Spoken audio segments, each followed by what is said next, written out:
So, when we talk about the US China trade war, we usually hear about jobs, tariffs, economic stuff. But what if that's not the whole story? What if what we're really seeing is something much bigger, like a massive 80-year shift in how America sees its place in the world? I mean, you see the headlines every day, right? New tariffs, more tension. It's so easy to just chalk it up to politics as usual. But what if it's not? What if this isn't about being tough or weak on China? What if it's about something unavoidable? And, this quote from strategist George Friedman, wow, it just cuts right to the chase. It is very dangerous to have an intense economic relationship with a country where you might fall into war. See, this isn't just about who's selling more cars or phones. It's about a massive risk, a really weird contradictory partnership that's been building up for decades. Okay, so let's dig into that idea, this dangerous partnership, because at the heart of it, there's this huge paradox, this balancing act that's just not working anymore. It's become totally unstable. And this really lays it out, doesn't it? On one side, you've got economic partners. We're talking supply chains, consumer markets, the whole shebang. But on the other side, military rivals, openly hostile, strategically. I mean, think about it. How long can you really be best business buddies and sworn enemies at the same time? Eventually, something's got to give. Right, and this is the absolute key takeaway. That kind of dual relationship, it's just not sustainable. You can look back at history, like the Arab oil embargo in '73. That was a huge wake-up call for America about how dangerous it is to depend on a hostile region for something critical. So when you look at it through that lens, this trade war, it stops looking like just a political squabble. It starts to look like a strategic move to cut ties with a military rival before things get really bad. But to really get why this is all happening right now, we have to zoom out a bit. We have to look at the last 80 years or so of American foreign policy. Because the way America has acted on the world stage, well, that wasn't normal. Historically speaking, it was a total anomaly. Okay, this timeline really helps put it all in perspective. For most of its history, up to about 1941, the U.S. kind of kept to itself, protected by two massive oceans, staying out of the big global messes. Then comes World War II and the Cold War, and suddenly America steps into this abnormal role. It becomes the world's policeman, using its economy to keep its allies afloat. But then the Soviet Union collapses, and the whole reason for that abnormal setup, it just disappears.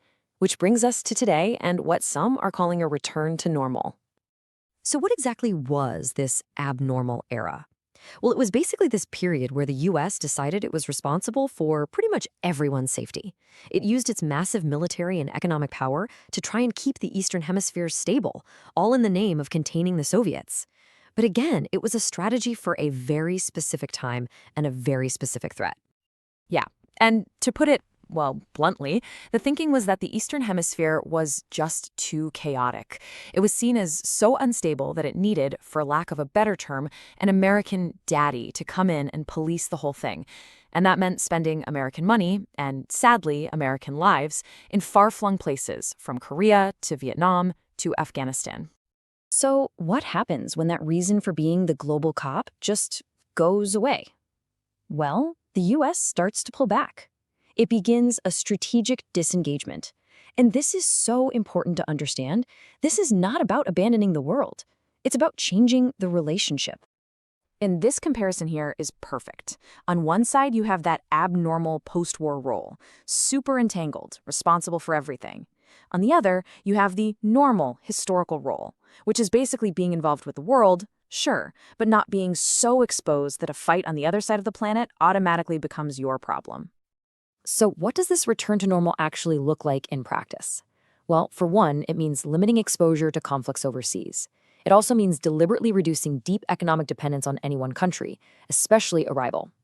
And hey, international trade isn't going away, but its purpose is shifting. And maybe the biggest thing of all, it's about letting go of this idea that America has some kind of moral obligation to carry the whole world on its shoulders. Okay, so let's connect all this history back to what you're seeing in the news today. How do tariffs on Chinese imports fit into this huge, grand strategy of returning to normal? It's actually a pretty straightforward three-step logic. Step one, you identify the core problem, that dangerous economic dependence on a military rival, China. Step two, you start using the tools you've got, like economic levers, tariffs, to start untangling yourself. And the whole point of this, step three, is to make America less exposed, less vulnerable to conflicts happening halfway around the world. And this number, 25%, this is the ace up America's sleeve. The U.S. market makes up a quarter of the entire global economy. Think about that. China's economic miracle, it was built in large part on being able to sell its stuff to all those American consumers. That gives the U.S. a ton of leverage here. And that brings us right back to another paradox, but this time it's China's. Here you have a country that is ideologically very hostile to the United States, and yet its entire modern economy depends on it.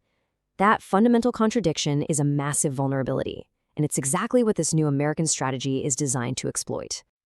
So, at the end of the day, this whole thing really isn't about one president or one political party. According to this view, it's a predictable, almost inevitable, structural shift. It's the logical end of that 80-year abnormal period.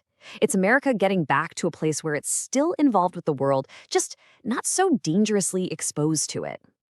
And all of this leaves us with a really big question, doesn't it? For the better part of a century, the entire global order has been built around America playing this role of stabilizer. So as that changes, as the U.S. steps back and redefines its place, what happens next? Every other country is going to have to adjust.